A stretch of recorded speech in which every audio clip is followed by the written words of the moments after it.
We have a constitution. We as Kenyans, we will make sure that it is followed. You used to complain that Uhuru was oppressing you.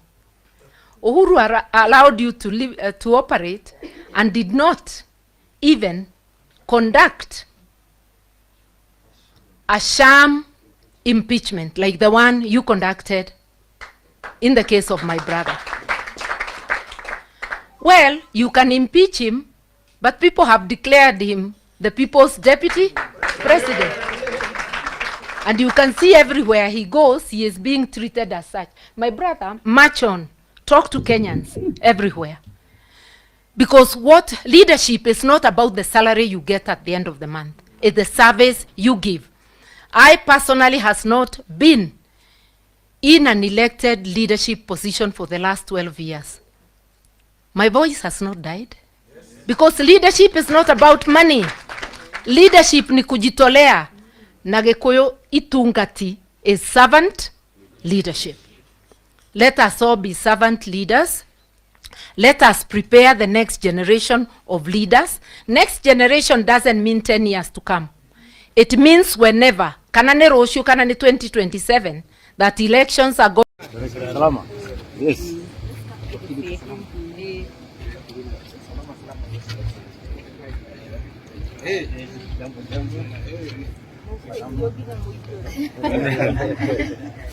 Look at it.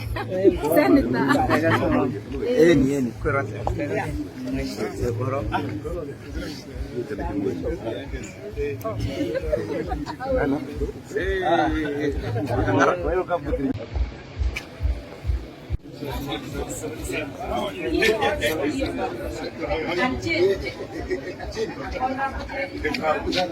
Ladies and gentlemen, welcome to MJR YouTube channel. I hope this video is going to find you alive, well and kicking, and in good state of health. There is a meeting which has taken place today in Gishugu constituency, Kirinyaga County, in the home of Matha Karua. 2 days ago, I did some documentaries about Matha Karua.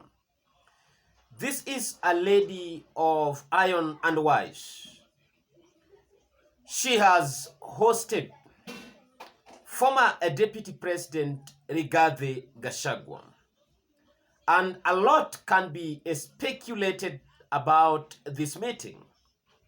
But there are some observations which I have made from this meeting, and I will share my own reasoning guided by those observations and how important is this meeting politically speaking. Number one is that in Kenyan politics, everything is local. That one is in our DNA. It is in our blood. Because everything starts at home. And Mount Kenya is regrouping. Mount Kenya is reorganizing themselves. Mount Kenya is strategizing on how to capture power. William Ruto is also reorganizing his team. He is also strategizing on how to retain power. Mount Kenya are not satisfied as things are at the moment, because the person who is perceived to be the Mount Kenya leader in Ruto's administration is coming from the east side of the mountain, and specifically the Agikuyu tribe are not at sleep. They are planning on how to recapture power again. William Ruto is going through what Kibaki went through. he had a team in the beginning comprising Rigathi Gachagua, a team which could not give him a right footage. He started on a wrong political footage, and this made him lost popularity very early, earlier than we would have thought. William Ruto is built his house on a quicksand, and it is said that when water comes, will sweep it away. And the Gen Z revolution almost swept William Ruto away. The similarities between Ruto and Kibaki are two, and you will guide me if I'm wrong. Number one, Kibaki came into power in 2002. Ruto came into power in 2022. 2 years after Kibaki's reign, that is 2003, 2004, 2005, we went to a referendum. Kibaki lost to opposition, which was joined by part of Kibaki's administration. And the losing of that referendum was tantamount to a vote of no confidence on Kibaki's regime. And therefore, towards his second term, 2007 election, Kibaki's government has lost popularity. And that was the time when the narrative of 42 against 1 arose, because Raila Odinga and others gang up against President Kibaki. You saw what happened in 2007 post-election violence. William Ruto on the other side, 2 years after coming into power, he also experienced something like a vote of no confidence. When the Gen Zs rose against him, it was a vote of no confidence on his out against his administration. We are now heading to 2027. Will we experience what happened in the year 2007?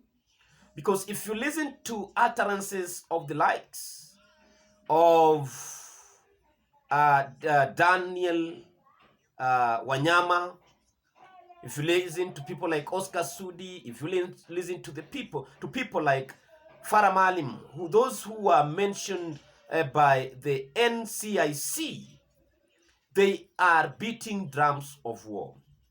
And the narrative for 41 against 1 has also started to re-emerge.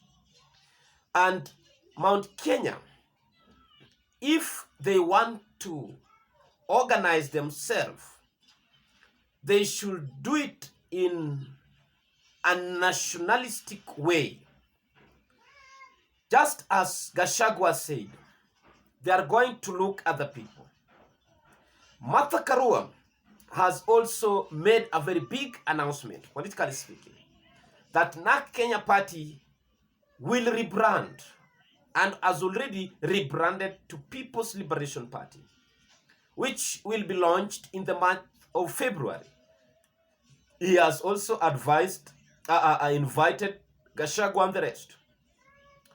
He has also said, she has also said she's going to run for power, presidency, but it is subject for confirmation, because if the fate would have it that she stepped down for a suitable candidate, she had said that she's ready because the nation is bigger than any of them. Now, this begs the question, will Kindiki manage to penetrate Mount Kenya? Will Maina Njenga manage to neutralize the effect of Gachagua and Matha's force? Does Ruto have what it takes to destabilize the mountain and ensure they don't unite? Will this unity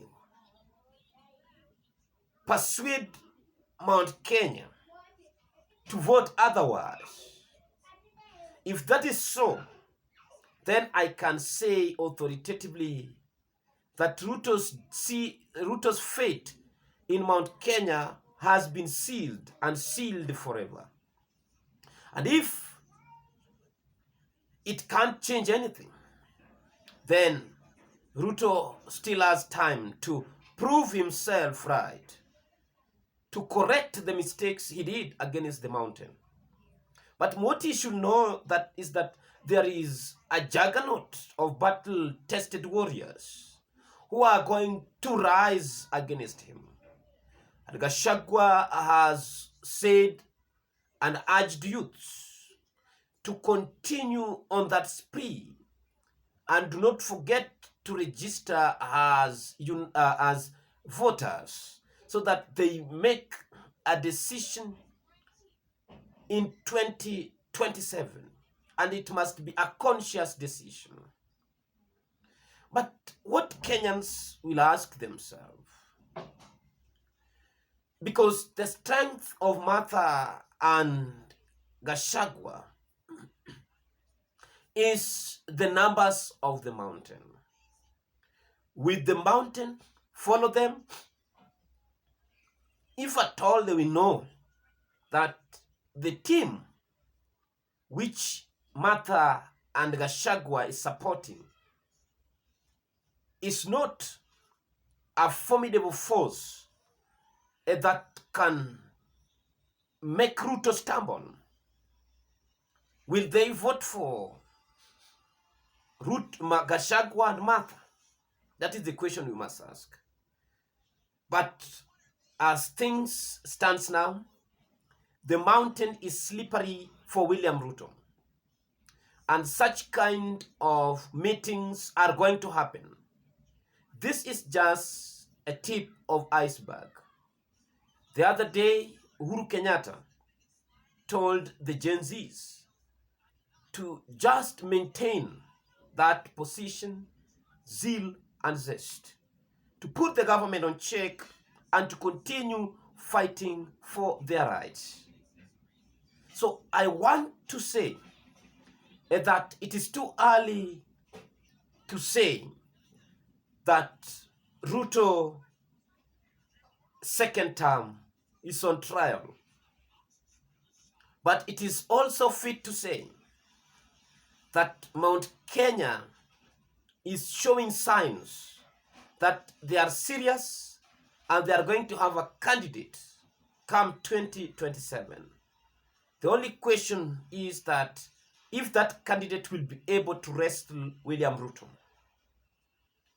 William Ruto, people may be swayed by this wave of Ruto's unpopularity. Kibaki was unpopular in his second term. In fact, he didn't win the popular vote, but he had the system and the deep state, and therefore he retained power. Ruto might decide to retain power with or without popularity. But a team which is going to run against Ruto is having a work and extra. And it must start as early as possible. The resources, I know they have. The numbers, they have. What they don't have is now the system and the deep state, which at the moment is not in the hands of Mount Kenya. Kibaki had it because he had the system with him. So he could retain power very easily because he already had power in his side. One foot when he was in State House. But this time around, they are going to come from outside. But it is a matter of time. Time will be the judge. Thank you, ladies and gentlemen, and may God bless you.